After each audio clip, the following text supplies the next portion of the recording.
Hello everyone. Mohit study I के centre में आपका स्वागत है। आज हम चाइल्ड डेवलपमेंट पेडागोजी से रिलेटेड क्वेश्चंस और ईवीएस से रिलेटेड क्वेश्चंस जो है महत्वपूर्ण क्वेश्चंस को देखेंगे जो सीटेड एग्जाम के लिए जो है इम्पोर्टेंट है। इसलिए वीडियो को आखिर तक ज़रूर से ज़रूर देखिएगा। अब 3 दिन का समय बचा है, तो जितना ज़्यादा से ज़्यादा पेपर लगा लीजिए और प्रीवियस जो भी आपने नोट्स बनाए हैं उसका रिवीजन ज़रूर करिए, ठीक है। अब ज़्यादा कुछ नया पढ़ने की ज़रूरत नहीं है, ठीक है। वीडियो अच्छा लगे तो प्लीज़ वीडियो को लाइक ज़रूर कर लीजिएगा, शेयर कर दीजिएगा और चैनल को सब्सक्राइब नहीं की तो प्लीज़ चैनल को भी सब्सक्राइब कर लीजिएगा और आप हमें कमेंट भी कर सकते हैं किसी भी क्वेश्चन से रिलेटेड इशू, ठीक है। पहला क्वेश्चन है, अन्वेषण अधिगम में छात्र क्या होते हैं। तो देखिए, अन्वेषण का मतलब होता है एक्सप्लोर करना, खोज करना।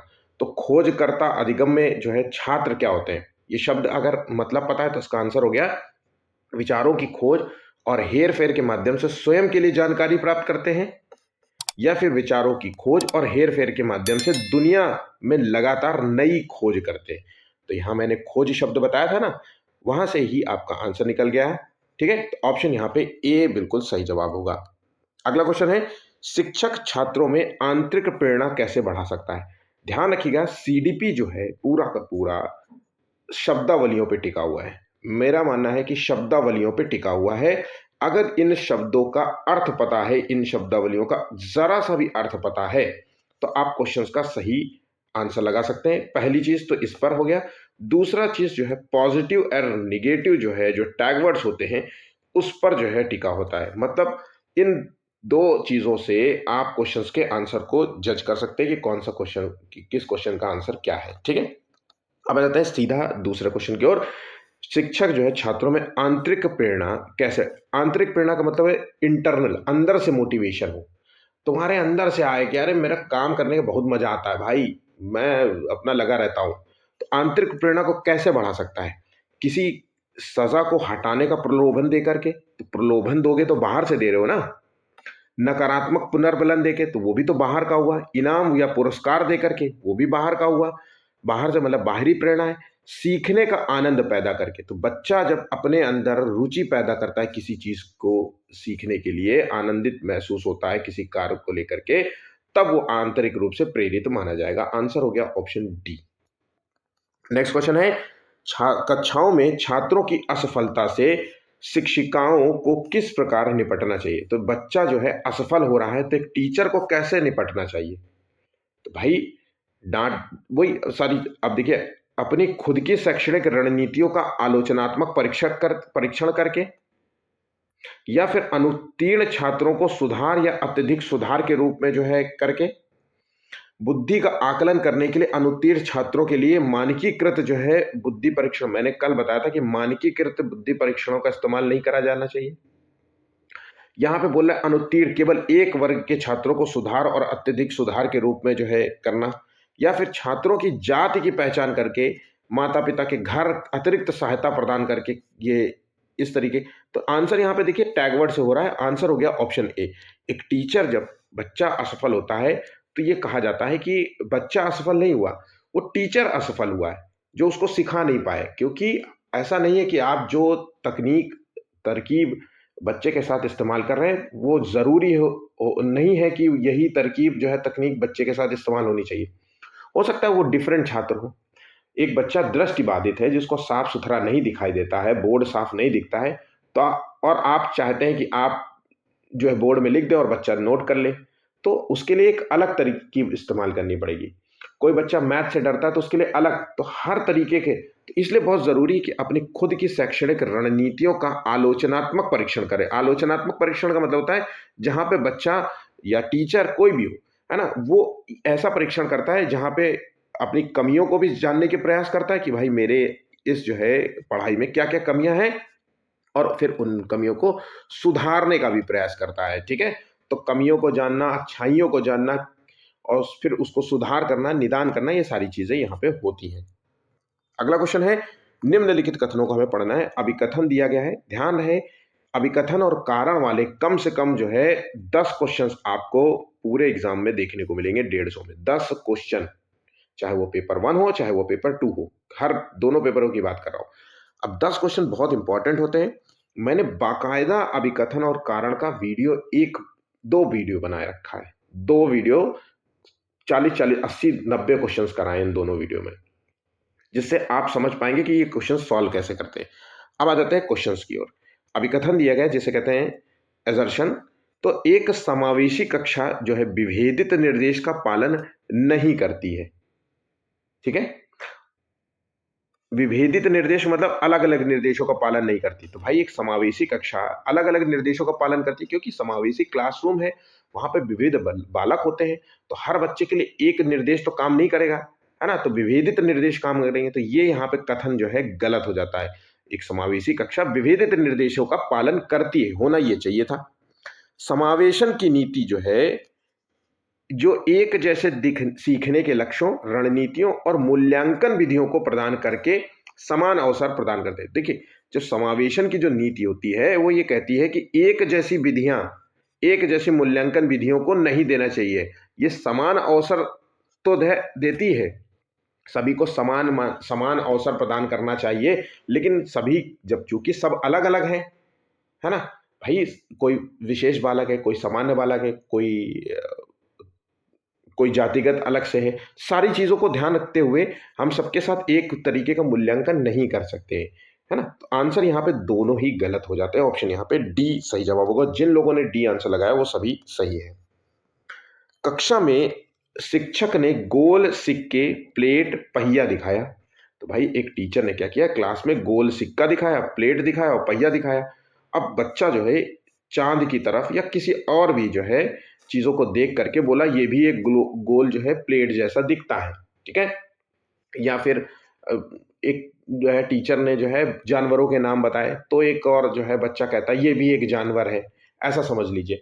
तो ये जो संज्ञानात्मक प्रक्रिया का उदाहरण है, किस तरीके ये बच्चा किस संज्ञानात्मक प्रक्रिया का प्रयोग कर रहा है, बात यहाँ पे समझ गए।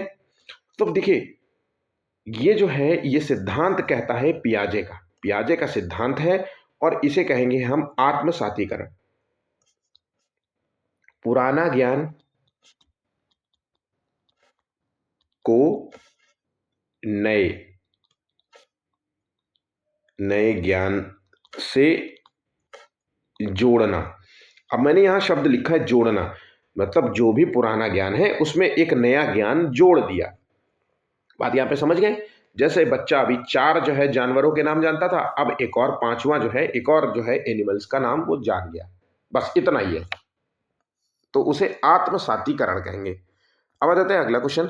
शिक्षिका ने बच्चों को यह बताया कि सभी पक्षी उड़ सकते हैं, लेकिन बाद में एक ऐसे पक्षी का नाम भी बताया जो उड़ नहीं सकता। तो यह परिवर्तन किस प्रक्रिया को दर्शाता है? तो यह भी जुड़ा है पियाजे से। ठीक है, और इस सिद्धांत को हम कहेंगे समायोजन, इसे कहेंगे एकोमोडेशन। अब यहां पे क्या होता है, यहां पे जो पुराना ज्ञान है जिसे हम स्कीमा नाम देते हैं, पुराने ज्ञान को जो है हम रिप्लेस कर देते हैं नए ज्ञान से। पुराने ज्ञान को हम रिप्लेस कर देते हैं नए ज्ञान से, या फिर उसमें थोड़े बड़े चेंजेस करते हैं, बदलाव करते हैं, संशोधन करते हैं। ये तीनों शब्द याद रखिएगा। तो एकोमोडेशन में क्या होता है, बदलाव, ठीक है, बदलाव, संशोधन,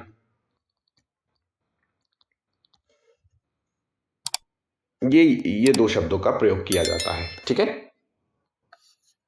अगला क्वेश्चन है, एक बच्चा समझता है कि 8 + 4 = 12 और 12 - 4 = 8 भी होगा। ये किस क्षमता का उदाहरण है? तो देखिए, यहां इसे कहते हैं रिवर्सिबिलिटी। यहां पे क्या हो रहा है कि बच्चे को एक कॉन्सेप्ट समझ में आ रहा है कि भाई देखो 1 से 5 तक जा सकते हैं और 5 से 1 तक भी आ सकते हैं, मतलब हम जिस रास्ते से हम जा रहे हैं उसी रास्ते से हम वापस भी आ सकते हैं। यही होता है रिवर्सिबिलिटी, बस इतना ही है। तो इसने कहा कि 8 + 4 = 12 होता है। तो 12 में से अगर 4 घटा दे या 12 में से 8 घटा दे तो 4 आ जाएगा, और 4 घटा देंगे तो 8 आ जाएगा। तो मतलब हम 8 और 4 को जोड़ के 12 प्राप्त कर सकते हैं, और 12 में से कुछ घटा करके हम पीछे वाली संख्याएं भी प्राप्त कर सकते हैं। तो इसे कहते हैं परिवर्तनशीलता का नियम। और ये किससे जुड़ा हुआ है, ये पियाजे से जुड़ा हुआ है। अगर हम चरणों की बात करें तो ये मूर्त संक्रियात्मक अवस्था का चरण है, मतलब तीसरा नंबर, थर्ड चरण है। ठीक है, चलिए नेक्स्ट क्वेश्चन है, 10 वर्ष की काकुली गणित के एक कठिन सवाल में जूझ रही है। उसके समस्या समाधान कौशल को बढ़ाने के लिए एक टीचर क्या कर सकती है। अब गणित का सवाल है और वो जूझ रही है, मतलब उस सॉल्व करने में उसको दिक्कत हो रही है, तो हम यहाँ पे जो है टीचर के द्वारा इसका फोल्डिंग चीज का इस्तेमाल करेंगे। भाई टीचर क्या होगा, उसको अस्थायी हेल्प देगी, थोड़ी सी टेम्परेरी हेल्प देने का प्रयास करेगी, ये चीज है। तो यहाँ पे हम देखते हैं समस्या का समाधान दे, सीधा सीधा बता दिया कि सीधा सीधा उत्तर दे दो। अब भाई यहाँ पे सीटेट में सीधा सीधा जैसा कुछ नहीं, चारों ऑप्शंस को पढ़ना बहुत जरूरी है।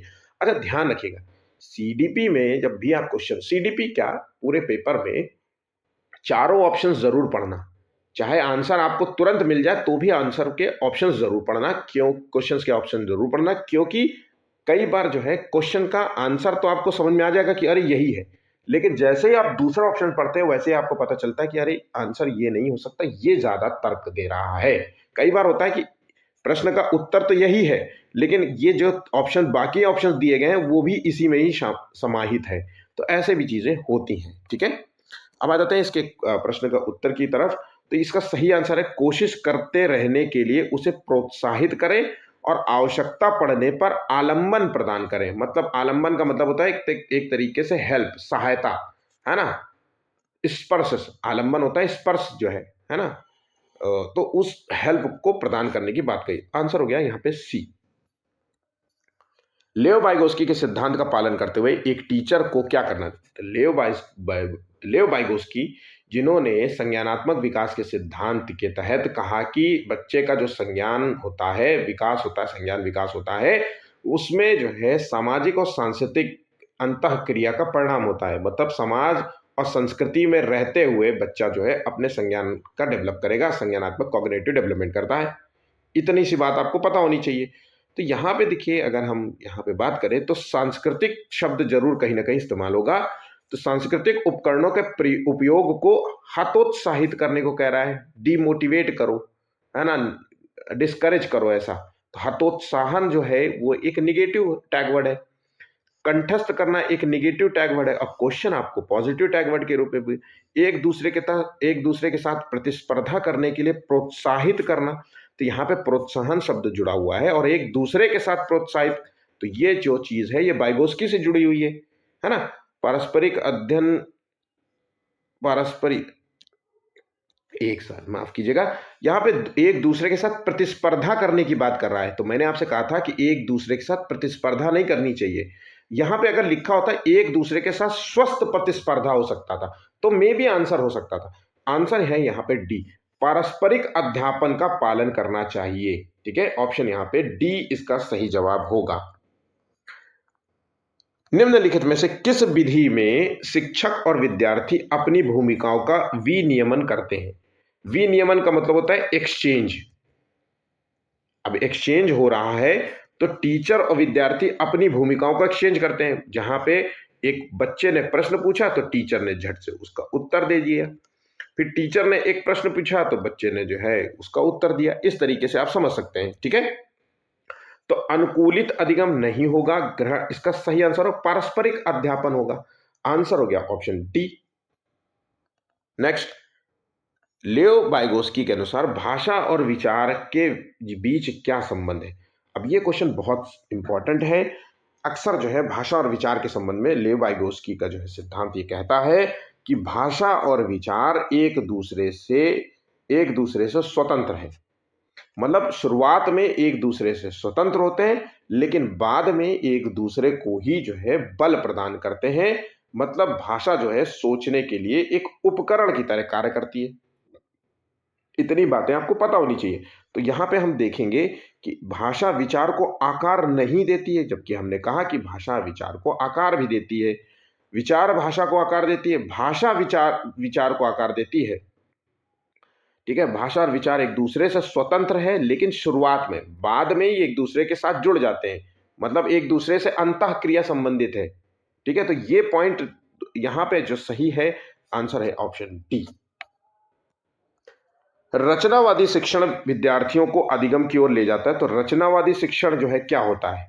मैंने बार बार आपसे कहा है कि रचनावादी शिक्षण तकनीक में हम बच्चे को जो है एक्टिविटी करना सिखाते हैं। बच्चा जो है यहाँ पे स्वयं से जो है समस्याओं का समाधान करना सीखता है, अपनी समस्या का जो है उत्तर ढूंढने का प्रयास करता है, आलोचनात्मक चिंतन करना सिखाते हैं। देखो तुमने क्या गलत किया है, देखो सही से बेटा, देखो ये आंसर देखो सही से, आपने देखो देखो ए के बाद क्या आता है, फिर सोचेगा ए फॉर एप्पल, ऐसे होता है ना। तो यहाँ पे खोज आधारित अधिगम की ओर लेके जाता है। आंसर हो गया ऑप्शन ए। निम्नलिखित में से कौन सा प्रश्न जो है विश्लेषणात्मक चिंतन को बढ़ाता है?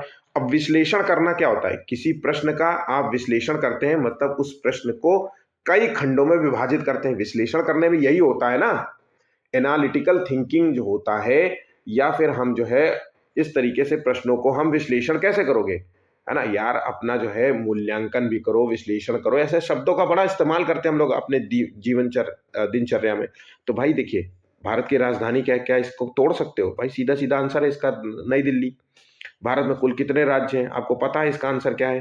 भारत में कुल जनसंख्या कितनी है ना, कितने करोड़ है? 140 करोड़ है। इसका सीधा सीधा उत्तर है। अगला क्वेश्चन है, यहाँ पे उत्तर दिया है, भारत में जनसंख्या वृद्धि के विभिन्न कारण क्या है?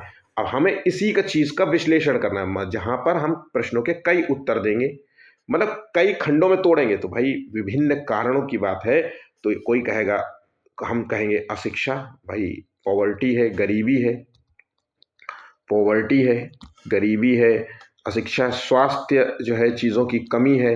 तो स्वास्थ्य चीज़ों की कमी है, मतलब लोग ज़्यादा से ज़्यादा बच्चा पैदा करेंगे, क्योंकि उनको भाई उनको डर है कि 4-5 तो ऐसे ही निपट जाएंगे, ऐसा होता था। बाल विवाह है, पुत्र की चाह भी होती है। ठीक है, अभी हाल ही में हरियाणा में 19 बच्चे देने के बाद जो है, मतलब 19 बच्चे होने के बाद जो है, मेरा शब्द थोड़ा सा अजीब होगा, 19 बच्चे होने के बाद जो है, शायद मेरे ख्याल से 20वां बच्चा जो है वो लड़का हुआ है, या 10 या 11 की जो है लिस्ट होगी।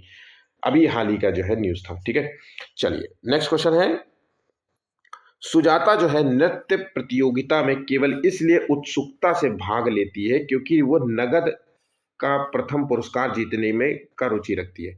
अब नगद जो है पुरस्कार मिल रहा है, तो इसका मतलब है कि बच्ची जो है वो बाहरी रूप से प्रेरित है। भाई आंतरिक रूप से प्रेरित होती तो वो अपने आनंद के लिए कार्य करती है, अपने मन को मजा उसको आता कार्य करने के लिए, लेकिन वो चूंकि उसको पैसा मिल रहा है इसलिए वो ऐसा कर रही है। ठीक है, अभिकथन ए है, शिक्षकों को निरंतर अपने स्वयं के रूढ़िवादिता और पूर्वाग्रहों पर चिंतन करना चाहिए।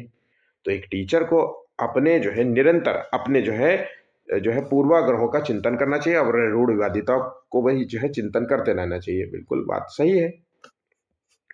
सांस्कृतिक रूप से उत्तरदायी शिक्षण का अर्थ है शिक्षक चिंतनशील हो, तो ये भी बात सही है। तो यहाँ पे दोनों कथन सही हैं, लेकिन यहाँ पे इसकी एक दूसरे की व्याख्या नहीं हो रही, तो आंसर हो गया ऑप्शन बी। ठीक है, पियाजे के अनुसार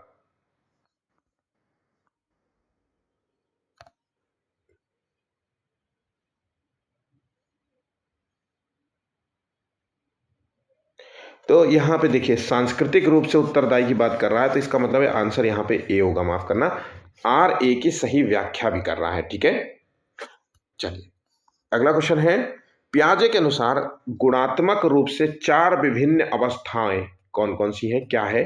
तो देखिए, पियाजे ने 4 विभिन्न अवस्थाओं की बात कही थी, तो जेनेटिक कोड पर निर्भर करती है? नहीं, ये एक सार्वभौमिक पैटर्न का प्रतिनिधित्व करती है। आंसर हो गया ऑप्शन बी, जहां पे 4 विभिन्न अवस्थाएं कौन कौन सी हैं, संवेदी गामक अवस्था, पूर्व संक्रियात्मक अवस्था, मूर्त संक्रियात्मक अवस्था और अमूर्त संक्रियात्मक अवस्था, जिसे अनौपचारिक संक्रियात्मक अवस्था भी कहते हैं। इसके बारे में अच्छे तरीके से ध्यान रखना। 4 क्वेश्चंस 5 क्वेश्चंस तक जो है हर एक सिंगल पेपर में देखने को मिलेगा, पेपर 1 हो या पेपर 2 हो। ठीक है, अब आ जाते हैं ईवीएस पेडागोजी की तरफ। डॉल्फिन के संबंध में निम्न कथनों पर हमें विचार करना है। तो डॉल्फिन को भारत का राष्ट्रीय जलीय जीव घोषित किया गया है। कब किया गया था? 2009 में किया गया था। डॉल्फिन में विभिन्न प्रकार की आवाज पहचानने की क्षमता होती है। तो ये दोनों ही कथन यहाँ पे सही है, ऑप्शन ए सही जवाब होगा। अगर नहीं आता है तो एनिमल्स वाला हमारा वीडियो देख लीजिए, लिंक आपको डिस्क्रिप्शन में मिल जाएगा, ना मिले तो कमेंट आप कर दीजिएगा, हम आपको शेयर कर देंगे। किसी पशु के विषय में जो है हमें जो है विवरण को पढ़ना है और फिर हमें पहचानना है कि वो पशु कौन सा है। तो ये भालू के जैसा दिखता है, लेकिन भालू नहीं है। एक दिन में 17 घंटे वृक्षों की शाखाओं में उल्टा लटक करके सोता है, जिस वृक्ष पर रहता है उसी की पत्तियां खाता है, लगभग 40 वर्षों तक जीवित रहता है और सप्ताह में एक बार मल त्यागने के लिए नीचे उतरता है, 7 से 8 वृक्षों पर ही पूरा जीवन काट देता है। एक बार जब एक पेड़ की पत्तियां खत्म हो जाती तभी वो नीचे उतरता है। अगर इसका जो है ये एक स्तनधारी है। सारी चीजें मैं आपको बता रहा हूँ। बहुत धीमा चलने वाला जो है जीव है। दक्षिण अमेरिका में जो है पाया जाता है। ब्राजील और कोस्टा रिका जो है जो क्षेत्र है वहां पे पाया जाता है। इसकी जो है दो जो है प्रजातियां जो है पाई जाती हैं पूरे विश्व में। जो है एक तो 2 उंगलियों वाला और 3 उंगलियों वाला। ठीक है, 2 और 3 उंगलियों वाला। ठीक है, एक दिन में ये 120 जो है मीटर ही चल सकता है और ये एक अच्छा तैराक है। आंसर हो गया ऑप्शन डी। अब इतनी सारी बातें आपको अच्छे तरीके से पता होगा तो यकीन मानिए कोई क्वेश्चन स्लॉट में आया तो गलत नहीं करोगे। हमारे देश में एक ऐसा गांव है जहां पे ग्रामवासी अत्यधिक वर्षा के कारण, अब ये पॉइंट है, अत्यधिक वर्षा के कारण घरों को बांस के खंभों पर जमीन से 10 से 12 फीट ऊंचाई पर बनाते हैं ताकि घरों के अंदर पानी ना जाए। तो ये कौन सा है, कहां पर होगा? तो भाई असम है। याद रखिएगा, बस ये पॉइंट आपको अच्छे तरीके से याद होना चाहिए। चट्टीनाल घरों के मुख्य प्रवेश द्वार के दोनों ओर बने ऊंचे चबूतरा। अब मान लीजिए ये एक प्रवेश द्वार है तो यहाँ पे ऐसे चबूतरे बने होते हैं। ठीक है, अक्सर गांव में आपको देखने को मिलेगा। मेरे गांव वाला तो ऐसा ही है, जहाँ पे मेन गेट है जिसे हम कहते हैं फाटक, और यहाँ पे बैठने की व्यवस्था है। ठीक है, तो ये बरामदा होता है एक तरीके से, ऊंचे जो है चबूतरे का बना बरामदे का होता है। इसे हम क्या कहते हैं? तो इसे कहते हैं थिन्नई। थिन्नई कहते हैं। और ये कहाँ का है? तो ये घर जो है चेट्टीनाल घर है, तमिलनाडु से संबंधित है। ठीक है, और ये इसमें इसमें किस प्रकार की जो है लकड़ी का प्रयोग किया जाता है? तो सागौन, सागौन लकड़ी का प्रयोग किया जाता है। ट्रीक वुड कहते हैं इसे। ट्रीक या टीक वुड ऐसे कुछ नाम होता है ना। चले, राकेश कक्षा 5 पर्यावरण विज्ञान शिक्षक द्वारा दिए गए कार्य को समय से प्रस्तुत नहीं करता। अब यहाँ पे एक लड़का है जो कि टीचर के द्वारा दिए गए कार्य को प्रस्तुत नहीं कर पा रहा, होमवर्क नहीं करके ला रहा है, तो आप सुधारात्मक जो है उपाय हमें देना है। तो भाई उसको प्रिंसिपल को जो है जानकारी दे देंगे कि ये होमवर्क नहीं करके लाता है। खेल की कक्षा में जाने पर प्रतिबंध लगा देंगे या कहीं पर भी जाने पर प्रतिबंध लगा देंगे, आज होमवर्क नहीं किया चुपचाप वहां खड़ा रहे, ऐसे करेंगे, ऐसा नहीं कर सकेंगे। उसकी अनियमितताओं के कारण को जानेंगे। भाई अगर क्यों नहीं करके ला रहा है ऐसा, तो उसके कारण को जानने का प्रयास करेंगे, उसको सही मार्गदर्शन देंगे। ठीक है, आंसर हो गया ऑप्शन सी। जल में उगने वाले पौधों को क्या कहते हैं? तो जल में जो उगते हैं उन्हें हम कहते हैं हाइड्रोफाइट्स। जैसे सिंघाड़ा, सिंघाड़ा तो जल में ही उगता है पौधा। और कमल, कमल भी होता है ना, ये सारी चीज। हेलोफाइट जो होता है वो नमक, नमकीन, नमकीन वाली जगहों पे उगने वाले को कहते हैं। जीरोफाइट जो होता है वो मरुस्थल, मरुस्थल क्षेत्रों पे जो है उगता है। हेलो को ऐसा समझ लो कि जब आपके घर में आता है ना तो आप कहते हैं हेलो, नमस्ते, और फिर नमक चाय, अरे नमक का मतलब होता है नमकीन, नमकीन खिलाते हो कि नहीं खिलाते हो। जीरो का मतलब जीरो हो गया, मरुस्थल में साला पेड़ एड़ कुछ होता नहीं तो जीरो मान लो। तो आंसर हो गया ऑप्शन बी। बांस नृत्य एक लोक नृत्य है जो किस राज्य में आयोजित किया जाता है? अब बांस नृत्य जो है कहां पर आयोजन होता है? ये मणिपुर में होता है। तो आंसर हम ऑप्शन ए लगाएंगे। बोरो जो है एक चिपचिपा चावल की एक सामान्य किस्म है। ये मुख्य रूप से कहाँ पाया जाता है, किस राज्य में पाया जाता है? तो बोरा जो चावल है वो असम में पाया जाता है। आंसर हो गया ऑप्शन बी। भारत में कहाँ कचनार के फूलों की सब्जियां खाई जाती है? तो देखिए फूड से रिलेटेड क्वेश्चन आपको एग्जाम में पूछेगा ईवीएस के पोर्शन में कि किस राज्य का भोजन क्या है, टैपियोका कहाँ खाया जाता है, नारियल के तेल में पकी हुई सब्जी कहाँ, मछली कहाँ खाई जाती है, या फिर जो है सरसों का तेल का प्रयोग कहाँ किया जाता है। इस तरीके के कुछ एक सामान्य से क्वेश्चन है जो आपसे पूछे जाएंगे। तो कचनार के फूलों की सब्जी जो है यूपी में खाई जाती है। भाई मैं तो यूपी से हूँ, कानपुर से हूँ, और मुझे तो पता नहीं कचनार का फूल की सब्जी क्या होती है, लेकिन यूपी में खाई जाती है। यूपी के अलावा जो है हिमाचल प्रदेश में भी और झारखंड में भी, झारखंड में भी ये खाई जाती है। ठीक है, डॉक्टर ने किसी व्यक्ति को प्रतिदिन दवाइयों के साथ हरे पत्ते, सब्जियां, आंवला, गुड़ खाने की सलाह दी है, तो व्यक्ति कोई रोगी होना चाहिए जो पीड़ित है। तो देखिए, गुड़ और आंवला मतलब उसमें जो है आयरन की कमी देखने को मिल रही है, अनीमिया से शिकायत है, दर्ज है। देखिए, अगर आप में खून की कमी है, खून की कमी है, तो आप रोज जो है दूध के साथ गुड़ का सेवन करें। और मौसम जो है सीजनल जो है, थोड़ा से पत्ते वाली सब्जियां खाएं, और एक आंवले का मुरब्बा या फिर आंवले का अचार या फिर आंवले को घिस करके सुखा करके उस तरीके से कुछ बना लो। इनका प्रयोग करोगे तो खून बेहतर, मतलब कोई कमी नहीं होगी आपके। अनीमिया से ग्रसित है ये व्यक्ति। डोमेडरी ऊंट, डोमेडरी ऊंट में कितने कुबड़ होते हैं? तो देखिए, ऊंट है, एनिमल है, तो यहां से क्वेश्चन आपको मिलेगा मिलेगा। ऊंट का जो कुबड़ होता है, इसमें क्या होता है? वसा होता है, एक चीज ये याद रखना। अब डोमेडरी ऊंट की बात करें तो इसमें एक कुबड़ होते हैं। कितने होते हैं? एक कुबड़ होते हैं। तो दो कुबड़ वाले भी होते हैं, तो दो कुबड़ कहाँ होते हैं? तो बैक्टीरियन ऊंट, बैक्टीरियन नहीं, बैक्टीरियन ऊंट, बैक्टीरियन, ठीक है। बैक्टीरियन ऊंट जो है भारत में कहाँ पाए जाते हैं? लद्दाख, लद्दाख में भारत में पाए जाते हैं। किस घाटी में? नुब्रा घाटी में, नुब्रा घाटी में पाया जाता है ये दो कुबड़ वाला ऊंट, ठीक है। ये दोनों नाम अच्छे से याद रखना। निम्नलिखित में से कौन सा कथन सही है?